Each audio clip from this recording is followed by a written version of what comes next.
Nomor 9 hiperaktif. Nah, ini kalau hiperaktif ya kita sulit ya. Itu yang paling sulit. Biasanya bagaimana mengajar anak yang tidak bisa diam walaupun berapa detik pun. Nah, itu biasanya tantangan kami pertama kali kalau anak-anak itu hiperaktif, kita harus step by step-nya itu kalau orang tua kayaknya sulit untuk bisa melakukan anak yang hiperaktif sampai dia mau duduk di atas kursi dengan meja di depannya memang untuk 5 detik dan memperhatikan kita. Nah, kalau hiperaktif dengan terapi offline nggak ada masalah.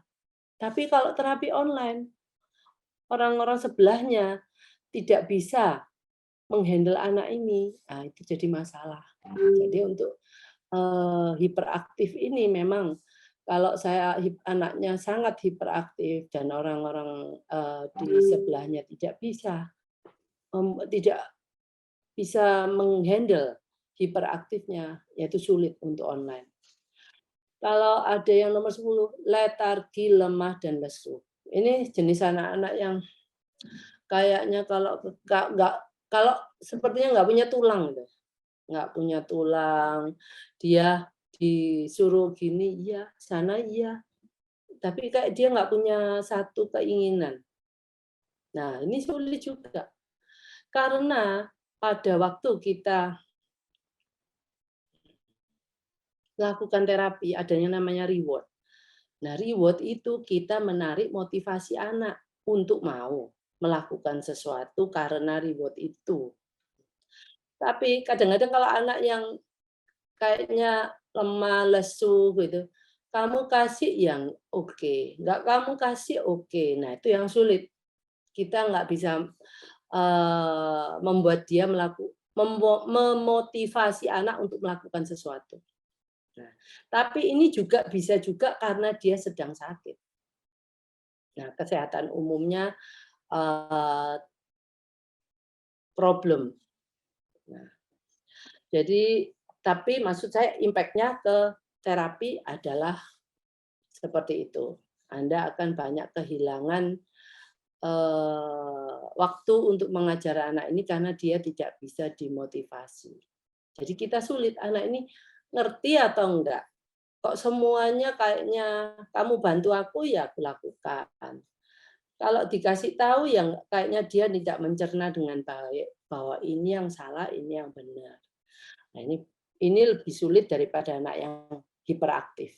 Anak hiperaktif itu masih memperhatikan walaupun itu berapa detik. Oke, sorry. Yang 11, memukul atau melukai diri sendiri, memukul atau melukai orang lain. Nah, kalau ini kita pasti tahu, kalau dia memukul diri sendiri, melukai diri sendiri, dia kurang merasakan sakit pada tubuhnya. Jadi hiposensitif.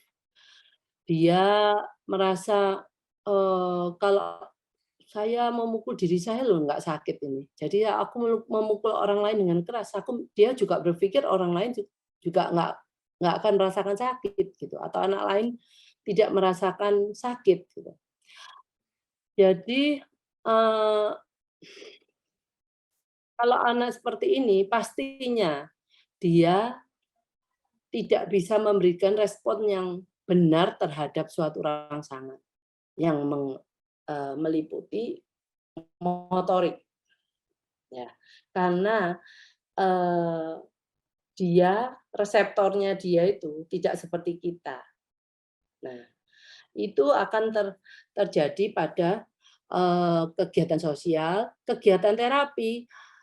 Dia mungkin akan memukul terapisnya atau memukul orang tuanya, memukul babysitternya, dan hal ini kalau untuk terapi ataupun apapun bentuknya harus dihentikan. Jangan biarkan anak kita memukul kita walaupun dia masih kecil. Nanti dia akan mempunyai persepsi bahwa memukul orang lain itu oke. Karena saya nggak pernah benar-benar diberhentikan. Kita hanya mungkin mengatakan, "Jangan pukul." Nah, dia akan melakukan, dia ketawa-ketawa karena dia senang dengan respon kita. Pukul lagi. Kita cuma, "Jangan pukul." Nah, kalau bisa jangan sampai anak-anak ini melakukan pemukulan terhadap kita, nomor satu. Kalau dia mau pukul, kita pegang tangannya. Ya, tidak pukul. Ya. Kalau dia masih mau memukul, pegang terus tangannya, jangan sampai dia sukses melakukan pemukulan terhadap kita. Nanti kalau pemukulan terhadap diri sendiri, dia kalau nanti sudah bagus dengan terapi Dokter Ali, dia akan lebih merasakan dan waktu itu dia juga akan stop, berhenti memukul dirinya sendiri karena dia sudah merasakan sakit. Tetapi kalau dia memukul orang lain, itu akan jadi kebiasaan. Karena dia melihat, apalagi kalau suster, pembantu, semua dipukul, kita cuma ketawa-ketawa. Orang juga dipukul, kita juga ketawa-ketawa. Jadi yang dilihat sama dia itu respon kita. Nah, padahal itu respon yang membingungkan. Mestinya itu respon kita tidak seperti itu. Karena saya punya satu kasus, anak sudah besar, karena orang tuanya mengizinkan anak ini untuk memukul orang tua, dan orang tua tidak mengatakan nggak apa-apa, dia masih kecil. Sampai besar, pukulannya kan tambah bertenaga nih, kuat. Nah, orang tuanya tidak bisa menerima itu dengan seperti waktu kecil, kesakitan gitu ya. Nah, pada waktu itu kita mau menghentikan, sulit sekali. Nah, maka dari itu saya katakan, dua ini, kalau kita dengan terapis, kita tahu caranya untuk menghandle dia, tapi orang tua. Tapi kalau ini terjadi di waktu terapi, itu juga akan membuang waktu. Karena gini, kadang-kadang dia nggak mau melakukan apa yang kita mau lakukan di atas meja, ya programnya. Jadi dia memukul untuk mengalihkan perhatian ke ke ke kejadian itu. Dia tahu bahwa kalau saya mukul, orang di sebelah saya pasti akan merespon paling sedikit berapa detik. Jangan pukul, pegang tangannya, bla bla bla bla. Terus kita baru mau kembali ke tempat ke atas meja. Dia memukul lagi. Nah, itu akan jadi problem, akan menghalangi efektivitas waktu kita untuk terapi. Oke. Destruktif. Nah, ini anak-anak yang destruktif itu, maaf kok. Destruktif itu anak yang suka melakukan perusakan, perusakan terhadap barang-barang. Nah, biasanya senangnya itu anak-anak ini anak-anak yang motorik halusnya belum berkembang dengan bagus. Jadi kelihatannya anak ini kasar, ya, kasar, dan karena melakukan semuanya dengan cara yang dengan pakai motorik kasar. Nah, motorik kasar itu ya melempar, memukul, membuang, nah itu.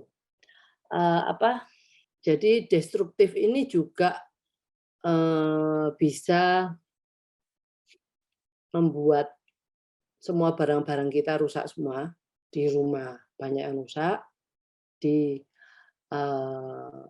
tempat terapi juga banyak yang rusak. Nah, destruktif ini sebenarnya kalau adalah kemampuan tidak bisa melakukan motorik halus. Nah, padahal banyak hal dalam kehidupan bersekolah itu meliputi banyak aktivitas dengan motorik halus.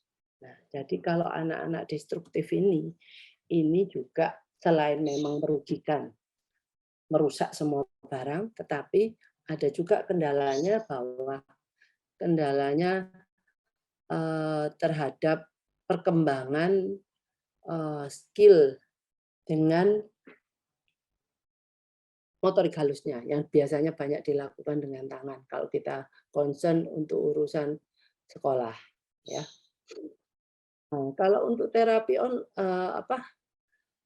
online, walaupun online dan offline ini kan main alat praktek anak malah ada yang bisa apa pada waktu sudah rusak dan kita harus mencari lagi nih alat peraganya penggantinya. Kalau di rumah ya kita, kalau di tempat terapi biasanya kita punya stok lah. Tapi kalau di rumah ya kita nggak bisa menterapi karena keadaan ini. Mungkin Anda harus bilang, saya sampai stok 5-6 biji, Bu. Nah, biasanya yang banyak yang rusak itu kegiatan sama menggigit. Ada alat untuk melatih anak untuk bukan menggigit, mengunyah. Nah, itu anak yang destruktif itu kebanyakan itu senang digigit terus ditarik sama dia, pasti putus lah gitu. Dan itu memang saya alami sendiri di tempat saya itu banyak benda-benda yang rusak, yang alat-alat terapi karena anak-anak yang cenderung destruktif. Sensitif terhadap suara. Anak-anak sensitif terhadap suara itu gimana ya? Biasanya suka menutup telinga. Padahal kadang-kadang yang perlu kita perhatikan, dia itu nggak suka terhadap suara apa. Nah, suara-suara ini yang kadang-kadang nggak kita mengerti. Saya nggak mendengar suara-suara yang spesifik, tapi ada juga anak-anak yang nggak suka terhadap suara yang frekuensi tinggi, mixer, vacuum cleaner, atau juga ada anak yang nggak suka dengan suara rendah, yaitu AC, blower AC yang di mall, yang besar itu suaranya kan rendah. Itu ada yang takut juga. Nah, kalau sensitif terhadap suara, impact-nya terhadap terapi bagaimana? Itu anak-anak itu akan gini, bisa biasanya kalau nggak dia kedua tangannya di sini. Kalau dia disuruh melakukan sesuatu dengan tangannya, dia akan sini berusaha bagaimana caranya dia menutup telinganya. Nah, itu pastinya mengganggu terapi. Nah, kita kalau kita bisa mengakali dengan banyak solusi anak-anak yang seperti ini, tetapi kalau dia sensitif terhadap suara, dia juga akan memblok semua suara, termasuk suara terapis yang bicara ke dia. Nah, itu kan bagaimana terapi itu akan berlangsung dengan baik kalau anak ini ngeblok semua suara yang masuk ke dia. Nah, jadi sensitivitas terhadap suara ini itu pasti mempengaruhi kegiatan terapi online dan offline. Ya.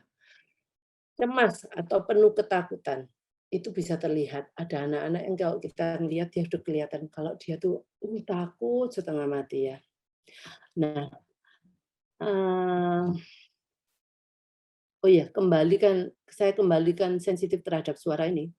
Ciri-cirinya juga ada yang anak terus bersuara dengan jadi dia konstan terus-menerus mengeluarkan suara. Biasanya itu juga dia seperti itu karena dia itu usahanya dia untuk menutup suara yang dia nggak senang, nggak mau dengar. Nah, jadi itu juga problem untuk mengajar anak seperti ini karena dia berusaha mengcover semua suara-suara yang dia nggak mau dengar dan akhirnya dia juga nggak mendengar suara kita. Nah, mungkin ya mendengar, tetapi kita kan maunya mendengar itu yang bagaimana? mendengar hanya umpamanya kita ngomong, "Mau kemana? Apa ini?" Dia dengarnya cuman ini, dia nggak dengarnya apanya.